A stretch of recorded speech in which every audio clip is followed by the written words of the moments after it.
Welcome back to the third quarter of the Bobby003 Show, along with my sidekick. I forgot. Man, you didn't get paid for the first half. Man, killing me. I don't know how you and the family gonna make it. And you got a girl graduating Friday night, too. It's expensive, that's right.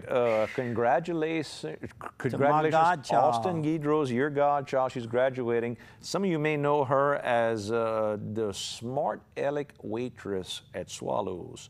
If you want to go to Swallows and eat dinner, she works a lot of evenings. She put her application in herself. She got the job herself. She works hard herself. Daddy never got involved. But understand, she got a smart, sharp tongue, and they love it. Well, I'm going to add something to that. I was supposed to say something myself. Last Sunday afternoon, late in the afternoon, I guess 6 o'clock or so, Megan took me out to dinner, and she was in for her cousin's wake, and we're going to talk about that next. But when I was at the counter, and of course I paid, she took me out, but naturally Daddy paid, and was glad to pay it. And Beth was there. Beth Swallow. Beth Swallow, owner of, she and her husband Scotty. And she says, I'm going to be losing one of your girls real soon. I says, I don't quite understand what you leading up to. She says, well, she says, Austin will be going off to college, and I'm sure that, you know, she won't be able to work here anymore. And she says, I've gotten so close to her. I love her. She's part of the family over here. I said, she's doing a good job. She says, doing better than a good job, doing a very good job. But she says, more importantly, it's how I feel about her. And I haven't talked to Beth since she got the job. I haven't seen Beth or talked to Beth, but I'll have to go. That really made me feel good, and good for you all, because, you know, these are the kind of things you want to hear about your children. More than likely, they're not going to be in trouble or anything like that. You try to avoid that. So when they have an experience of meeting a friend of yours and are friendly with them, or they take a job and you hear something from the boss lady, it made me feel good, and I wanted to pass that on to you. Very good. And be sure to pass it on to Austin. We'll do that. But it is good to hear. How about some sponsors while we're hitting all this? That's correct. Let's go with, how about LHC. We can hit LHC. LHC Group, all about home health care, all about helping people. Go by LHC Group. They can help you out with everything from the nurses in your home to the equipment you might need, from the special lift chairs, oxygen equipment. They bring therapists to your home as well. They also do the Health and Wellness Center there on Heather Drive. They've got hospice care, palliative care as well, locations throughout all of the United States. Louisiana Healthcare Group, all about helping people. And I saw their CEO, Don Stelly, last Friday night. I ate dinner, and he did as well, at the new Silver Slipper down in Paconya, Louisiana. And let me tell you, we had a good crowd. I saw him. I saw La La Lalon. I ran into some of the Abear family. I think I saw Eric. I saw young Linwood there. Big crowd. Had a good time. Paige, you're doing a good job down there. Good food. You bet. And one more sponsor? Yep, one Let's more. go with, how about Dixie Storage?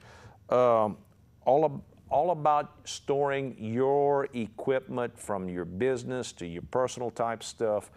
If you're looking to maybe it's just small amount of things. Maybe just, you know, business, you want to keep some tools. Maybe some specialized testing equipment. You could put somewhere well located. Washington, Port Barry-Opelousas is one of those locations. Got climate controlled units if your equipment needs special climate control. Maybe you want to put an RV in, or a boat.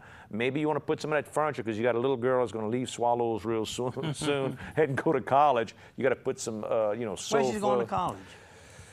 It's a great debate. She's got 3 or 4 options, and she'd like to go as far away as possible, like everybody wants to. And of course, Daddy wants her to go to college. We live on Growley. If I could get her a college on Court Street, it'd be just right. You know, I could just kind of touch her. But I don't know. She's got opportunities. Well, good. We'll see where she goes, and we'll let her decide. But anyway, Dixie Storage, go by. They'll help you out. They also got their sister company, A Plus Glass, with locations in Lafayette and in Opelousas. And they also make signs. Don't forget about those nice little plastic high-impact signs. You know, we use those at 3 Mile Lake. Right. We're still taking, the $100 annual fee. We had a nice, a good week. a flurry of new payments. If you want to use the boat launch, the public boat launch, there's a key for the people who are members of 3 Mile Lake. If you own a piece of property anywhere associated with North Wilderness, what we call 3 Mile proper, there's 5 or 6 different subdivisions all around the lake. And then not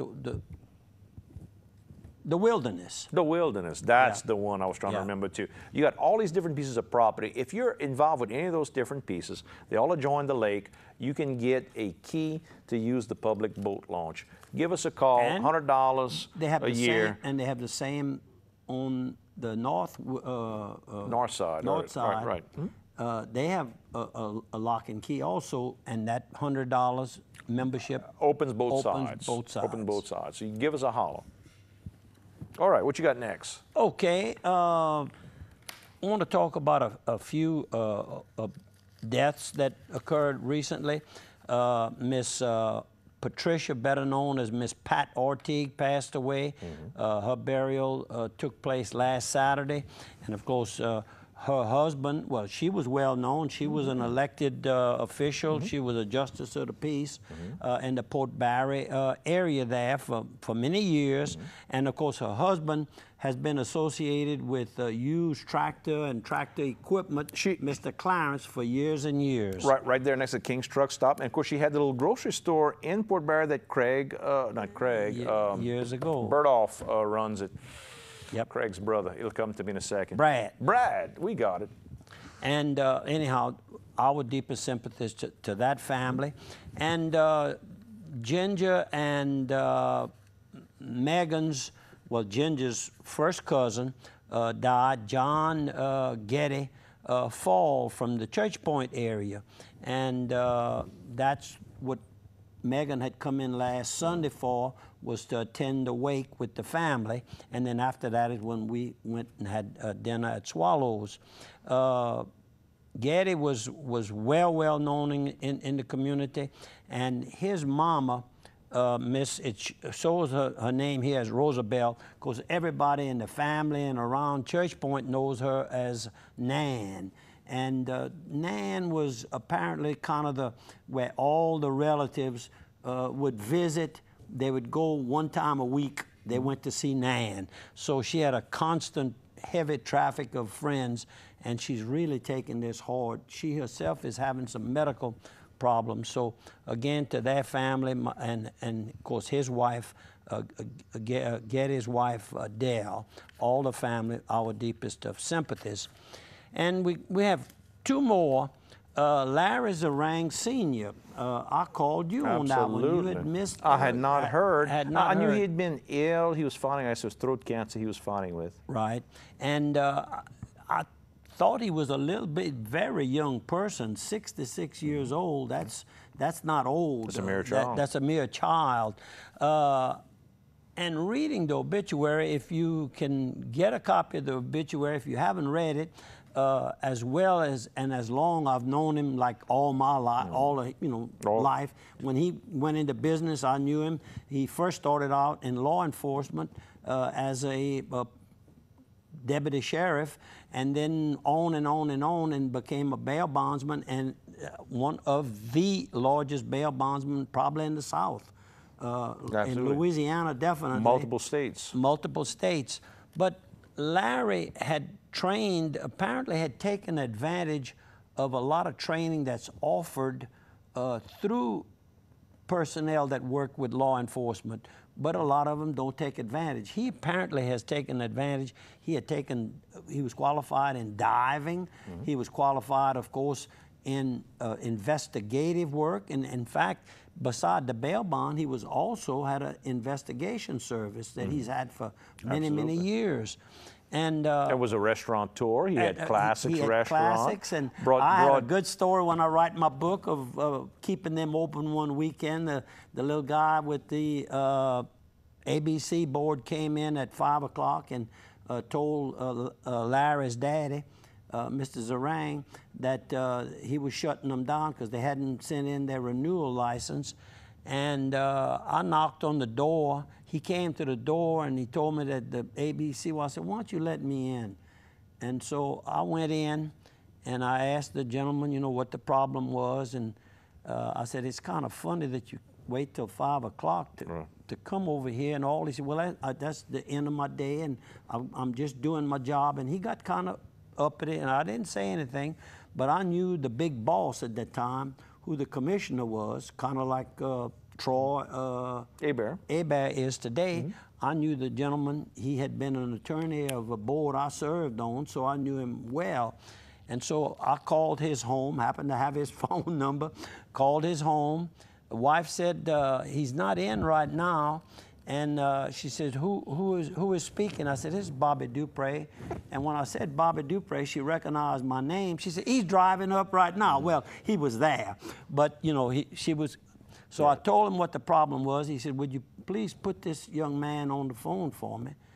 So I hated to go give him the news, but he went to the phone and he came out and he says, y'all are okay? And he says, I don't know who you are, but he said, you sure kept these people open.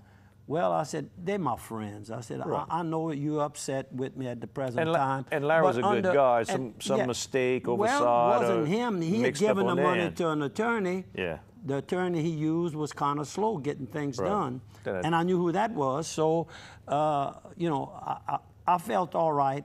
And anyhow, I'm not going to tell you all the rest of that story because then you won't buy my book when I print it. But anyhow, Larry Zarang, multi-talented. He brought Tony Graffanina out of retirement to shuck oysters at Classics. Yeah, young Tony. Yeah. You and I went to, well, the old man would shuck oysters when I would go. Oh, yeah. Really? The old man Well, was I didn't there. remember that Sure. too much. And then we'd go to the Archway, you and I, and we tell some of those stories too. I mean, the statute of limitations has run out. Yeah. That at certain time was closing time. Yeah, except at that place. And they then locked the door. Locked the door. It wasn't open anymore. Police would knock on the door. It was closed. We'd cut the music down. It was closed. And we'd have a good time at the Archway. Larry was a good friend to us. Good friend. And a good businessman, very successful businessman. To the family, my very deepest of sympathies at such a young age. We'll all miss him. And then, of course, a person who was very fortunate to have lived 91 good, solid years. And I'm speaking of Mr. John Stutes, Sr. I got to knowing Mr. John personally many years ago through amateur boxing. And he trained the Lafayette team that and I was the cheerleader and kind of a fundraiser for the group, and made all their fights and went to the national tournament and won that in Kansas City. And then after that, we got invited. I said we, there we go.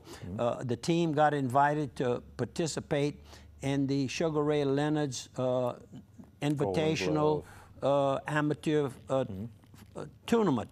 And we went to Des Moines, Iowa for that and won that tournament. So Mr. John touched so many people. Inducted into the National Hall of Fame for Golden Gloves in '91 and '93. I think the Southern Region Boxing Association, all these different things. I mean, just a huge like support of Shelton boxing. LeBlanc now is training, you know, young boxers, and he learned all of this from Mr. John. Our deepest sympathies to the family. We're going to take a 1-minute break, folks. We'll see you on the other side of one.